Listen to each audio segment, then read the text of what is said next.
reintegração e uso capião, direitos e pressupostos que podem mudar o destino de um imóvel. Você aí que tem um problema desse, fica ligado até o final, que a gente vai descobrir tudinho.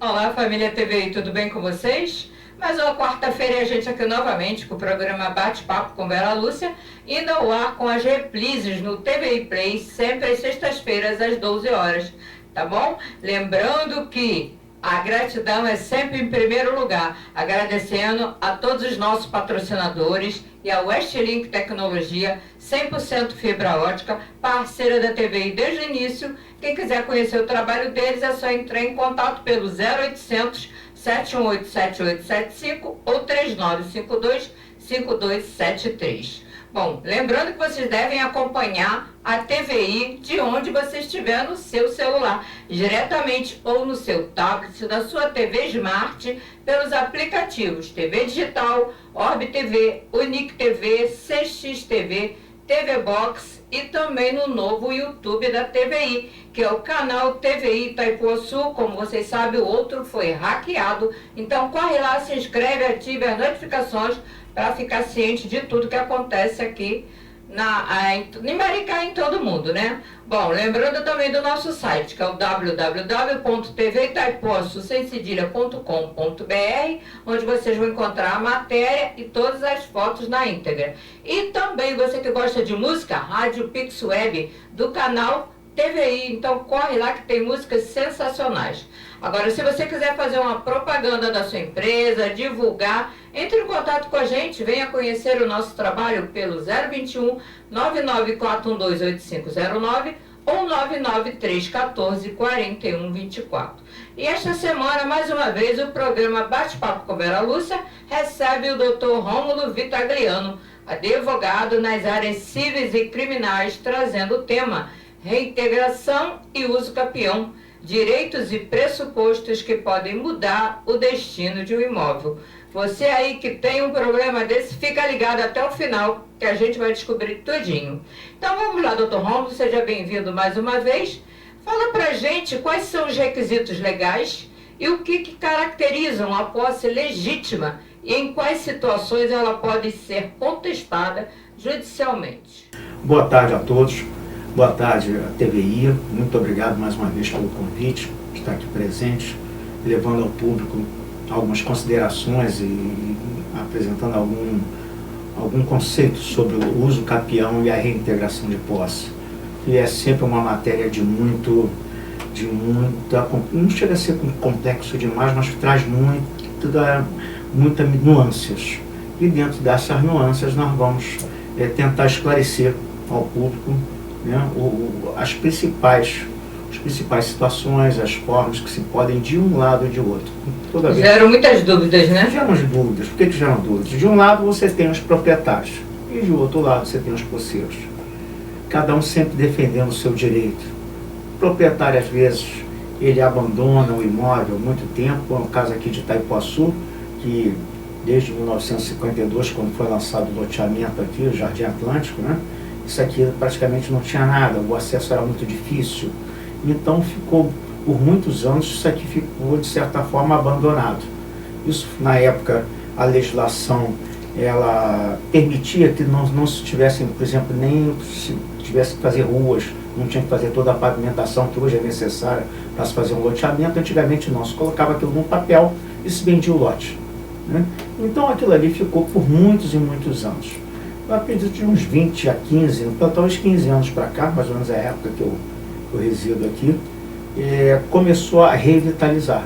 Itaipuaçu começou a crescer, os preços dos imóveis começaram a subir, né, as pavimentações, a vinda do royalties, tudo isso trouxe todo um desenvolvimento para o município, para o distrito, né, o nosso quarto distrito aqui, e isso foi fazendo que as pessoas que se lembraram que tinham um terreno perdido, que tinha um pai, um avô, que tinha um terreno e começou a procurar. Eles começaram a procurar esses imóveis.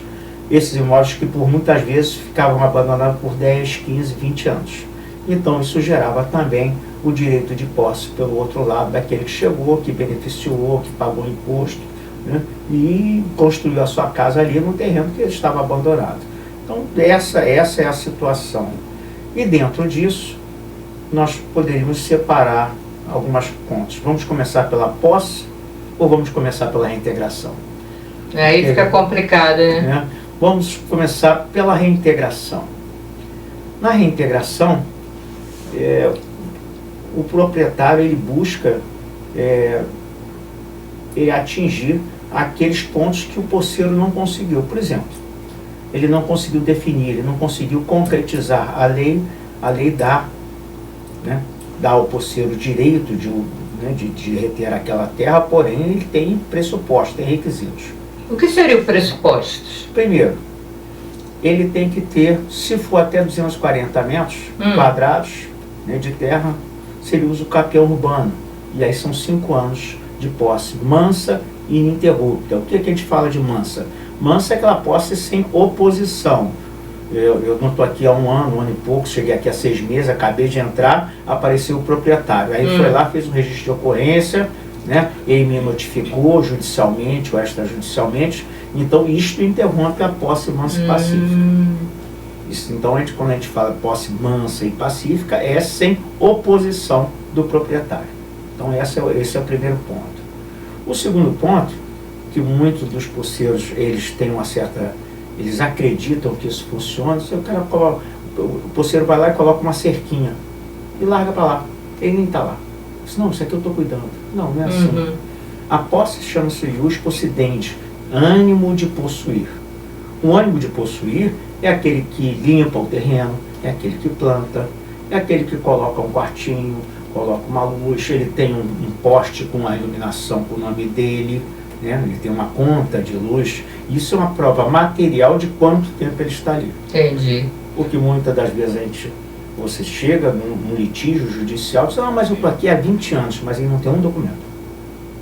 Ele não tem nada que comprove que aquilo ali, ele está ali há aquele tempo. Ah, não, eu fiz um parcelamento do IPTU. Isso é um indício, mas não é prova. Até porque você chega hoje, se fosse o caso, chegasse na prefeitura, eu quero um parcelamento dos 20 anos que está para trás. Mas eu entrei hoje. Então eu não estou há 20 anos porque eu paguei 20 anos de imposto. Eu estou pagando imposto devido, mas a minha posse é muito nova. Então são alguns pressupostos que o posseiro tem que tomar cuidado. Dele ter uma prova material de quando ele entrou. Esse seria um, né? Mas eu já ouvi dizer que tem até uso capião de 3 anos. Procede isso? Não. O mínimo é 5 anos, né? O mínimo é 5 que é urbano. Quando você passa de 240 metros quadrados, passa para 15. É mesmo? Quanto maior, mais tempo. Quanto mais tempo tem, até é uma questão até de uma segurança para o proprietário também, né? Então você passa por 15 anos aí. São vários tipos de uso capiões, então, né? São vários tipos, extrajudicial, judicial, especial, urbano. São vários tipos de uso capião dessa forma aí. E o proprietário, como é que ele se defende? Como ele se defende? Porque ele tem os documentos? Bom, tudo arquivadinho. Primeiro dado você tem cartório, você tem aonde reais, o imóvel está registrado, ou mesmo que não esteja registrado, ele tem uma promessa de compra e venda, ele tem alguma coisa. A primeira coisa que ele tem que fazer é o inverso. Entrou um posseiro no terreno, no imóvel dele, ele faz o registro de ocorrência. Essa é a primeira coisa que ele tem que fazer. Aqui, em Maricá, especialmente, devido à quantidade de invasões e série de coisas, muitas vezes você tem uma resistência da delegacia em registrar isso. É mesmo? É. Apesar que isso é um esbulho, né? Quando alguém invade um imóvel que é seu, isso é um esbulho, é crime, né? Tipificado no Código Penal, né? Mas normalmente a pessoa vai o cidadão, o proprietário vai à delegacia policial para tentar fazer esse registro de ocorrência.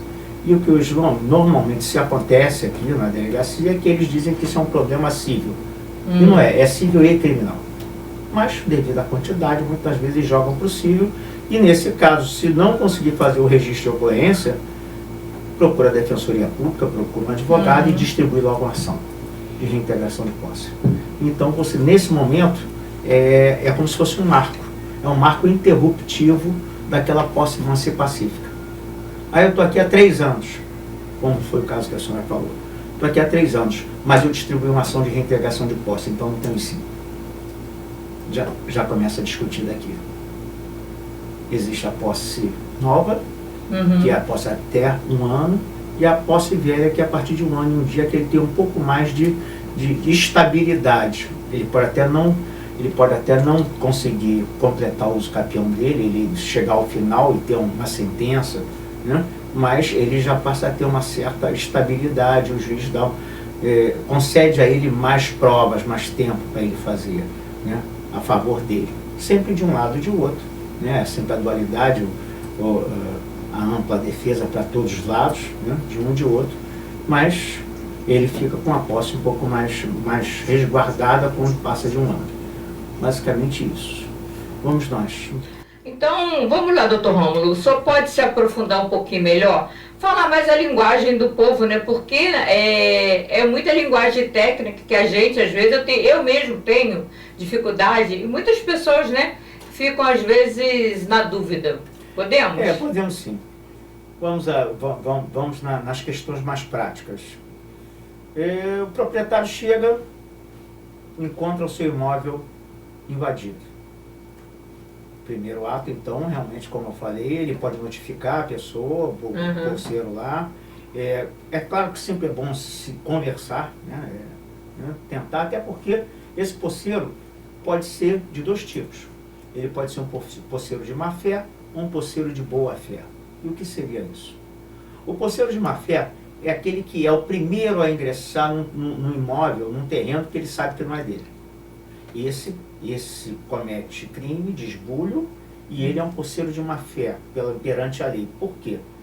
Toda a obra que ele fizer lá, toda a benfeitoria, se ele não conseguir todos os requisitos para ter o uso capião dele, tempo, a comprovação, material, aquela série de situações, ele perde a benfeitoria. Se aquele imóvel for restituído ou reintegrado pelo proprietário, toda a benfeitoria que ele fez como porceiro de má fé, ele não tem direito. Perdeu tudo. Perdeu tudo. Todo o dinheiro gasto ali. Todo o dinheiro gasto ele perde ali. Já o porceiro de boa fé é aquele que comprou do primeiro porceiro. A título oneroso, ou seja, ele pagou. Eu comprei a posse de um porceiro. Esse terreno já tinha alguém, já tem um documento de posse, eu chego aqui, eu quero comprar a sua posse. Vou lá e compro a posse. Esse segundo porceiro, que pagou pelaquela posse, é considerado porceiro de boa fé. Ele comprou a título oneroso, ele pagou. Então esse porceiro de boa fé tem direito à retenção. O proprietário, se conseguir reintegrar o imóvel, ele para reintegrar, na realidade, ele pode conseguir a restituição, mas para reintegrar, ele tem que pagar a benfeitoria. Tem que pagar uma indenização. Ele tem que ressarcir o porceiro de boa fé do que ele gastou. E o primeiro, o que acontece com ele? Nada. Aí o primeiro já saiu, já vendeu para o segundo. Já ganhou, né? Já vendeu. Já vendeu, esse não tem mais o que fazer. Então essas são as condições do porceiro, de boa fé e má fé. Então é muito importante quando se compra uma posse, né, se ver realmente o documento que você está comprando. Se não é um documento que é legal, se é um documento que tem selo, se o selo é legal, né, porque você tem muita falsificação. Nossa, né? Então você você consegue, né, saber se o selo é correto, se está direito, procure no entorno, nos vizinhos, porque se amanhã você talvez vá precisar dos vizinhos, que eles se chamam os confrontantes, pela linguagem técnica, é aquele que é o vizinho que confronta com o seu terreno, de um lado ou de outro e às vezes no fundo. Né?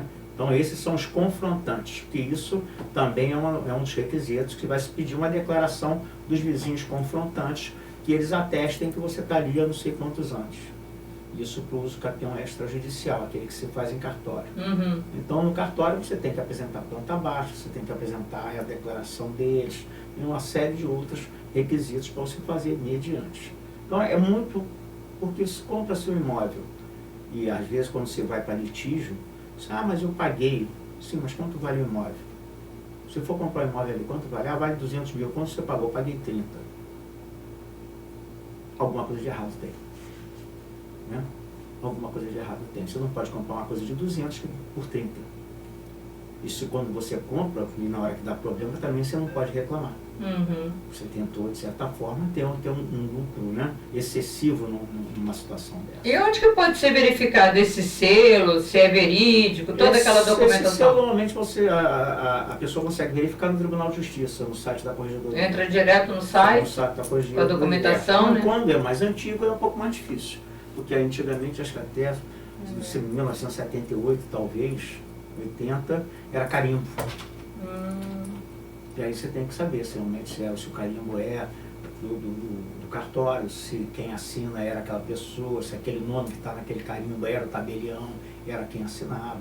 Então, é esse tipo de coisa. Você não pode ter um documento de 20, 30 anos com cara de ontem. Agora parece mais fácil, porque você pode ver em outro cartório, né? Você leva tudo, paga, porque antigamente você tinha que ir naquele cartório, procurar todos os dados. Agora parece que você pode ir em qualquer cartório e verificar, né? Realmente pagando, a né? tecnologia, assim, facilita muita coisa. Também, hoje, né, você entra no site do Tribunal de Justiça e você descobre onde a pessoa tem firma reconhecida, então, os cartórios que ela tem para você conferir se aquilo ali está correto. E nunca compre nada, né, sem reconhecer firma, de preferência para autenticidade, ou seja, aquela de corpo presente. Como a gente fala, para a gente é tudo muito complicado, né? Para um advogado que já é mais... Já está vivendo aquilo diariamente, é mais fácil, né? Mais fácil. Mas imagina uma pessoa que está ali, né, tem família, pobrezinho, doido para conseguir um terreninho, uma casa, ele fica louco, né? Vê aquele coisa baratinha, ele cai logo. Mas tem que tomar cuidado exatamente para não perder um pouco de dinheiro que tem. Né? Fazer uma coisa com segurança, direitinho, né? Equilibrado, né? Para você não cair em conversas fiadas, porque realmente isso tem acontecido muito aqui. Quanto mais esse distrito aqui cresce, né? Então você tem muitos problemas com relação a isso. Tem feito até, a delegacia tem feito um trabalho bom, né? Assim, inclusive me parece que há coisa de uns 6 meses atrás prendeu uma quadrilha grande, né? Com esse tipo de padrão, esse tipo de operação. Então, graças a Deus, a polícia aqui tem trabalhado bem e o judiciário também, né? Então vamos falar um pouquinho, porque no nosso tempo já está estendido, como funciona o processo, né, do uso capião na prática e quais são os principais obstáculos enfrentados por quem tenta regularizar o imóvel por esse meio. Os principais, como nós assim falamos en passant, são as questões materiais. É a pessoa, por ser comprovar materialmente, ou seja, com provas, né, o tempo que ele tem lá. E às vezes, não só o tempo dele, como o tempo do anterior, quando ele compra de alguém. Junta tudo, pode juntar. Tudo, ou seja, junta um tempo com o outro. Eu estou aqui há 10 anos, eu estou aqui há 5, tem 15. Né? E aí você tem que, realmente, o posseiro tem que ver se ele tem essa comprovação. Ele tem que ver se ele tem uma conta de luz antiga, se ele tem um documento, uma série, porque se facilita, hoje a legislação facilita, ela facilita para que você não tenha necessidade de ir no judiciário, que é muito moroso. Mas, em compensação, você tem que cumprir todos os requisitos, como eu falei para a senhora. Tem que ter as provas materiais, tem que ter uma planta baixa, a documentação tem que estar em dia, as assinaturas corretas, as declarações dos confrontantes, numa planta baixa. Tudo isso é um arcabouço que se faz, aí se faz uma ata notarial, dentro do registro de notas, que agora nós temos aqui dentro de Itaipuaçu, né? Ali na entrada de Itaipuaçu. Agora tem um ali, né? Que facilitou bastante. Ali é feita uma ata notarial, com essa ata notarial, que é como se fosse um pré-processo, dali sai e vai para o cartório de registro em Maricá. E essas coisas demoram, né? Então tem que correr logo, né? Vamos falar um pouquinho, então, do acesso ao uso capião como instrumento de justiça social. Como é que funciona isso? Eu acredito no uso capião como justiça social. Quando você tem terra devoluta, quando você tem a terra completamente parada, né? uma terra improdutiva, que eu acho que é a palavra mais correta, uma terra improdutiva, e aí sim, é viável esse uso capião, se dividir, fazer, para que as pessoas realmente tenham um pedaço próprio de terra, que ele possa construir a casa dele, que ele tenha propriedade, que aí eventualmente, dependendo da situação, se a terra é de uma propriedade privada, que eventualmente o governo, seja municipal, estadual ou federal, ele desaproprie isso, né? Ressarça, porque também há que ser ressarcido o proprietário, como pode ser também uma área governamental, volta a falar, municipal, estadual ou federal, na qual ela dá esse assentamento às pessoas que vão fazer um cadastramento e tal. E aí elas vão se locar, já estão na terra, né? E a partir daí, como eles já estão na terra há muito tempo, às vezes os ribeirinhos, não digo indígena porque eles já têm uma legislação própria, né? Mas outros caiçaras, pessoas que estão aqui há muito tempo que não têm um título de propriedade. E aí vem o poder público realmente reconhecendo esse uso capião deles de muito tempo, né? E aí legaliza esse direito deles. Isso é muito importante. Isso é o acesso social e é um trabalho que realmente o Estado, como um todo, ele tem a obrigação de fazer como justiça. Show de bola. Doutor Rômulo, infelizmente o nosso tempo está acabando, mas o senhor pode deixar, não sei se tem plataforma digital, se tem e-mail, telefone, temos quiser e-mail, deixar aí pra gente. E-mail, eu acredito que o nosso Beto, né, famosíssimo Beto da TV, não sei se ele consegue colocar, que é o Vitaliano Ele Rômulo. consegue sim, com certeza. E o WhatsApp. O Instagram usa o pouco. Tá tudo aqui direitinho, né? É. Deixa eu falar aqui para eles. Dr. Rômulo Vitagliano, o e-mail dele é vitaglianoromulo@gmail.com. O telefone, anota aí, gente, é muito importante, 21 999 44 6629. O Dr. Rômulo tá com a voz meia rouca hoje, né? Tá falando baixinho. Quer deixar beijinhos? Não, beijinho só para a esposa, né? Senão dá problema. Não pode esquecer ninguém, gente. Olha, não muito pode. muito obrigado mais uma vez por esse convite. O trabalho de vocês é maravilhoso. Muito obrigada. É assim, leva muito conhecimento a muitas pessoas, porque é um trabalho variado, né? Fantástico. Tudo de bom, até a próxima, um bom final de ano, um bom Natal, né? Boa passagem a vocês. Igualmente, né? Obrigado também, né, ao doutor que veio do Rio de Janeiro para gravar, já está voltando para o Rio de Janeiro. Muito obrigado, gratidão pelo nosso trabalho, né, pela preocupação.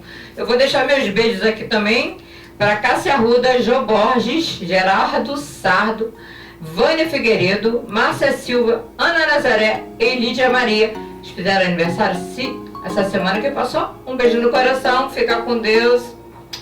Beijão, gente. Bom Natal aí. Natal tá chegando, hein? Já preparou a ceia? Fica com Deus aí.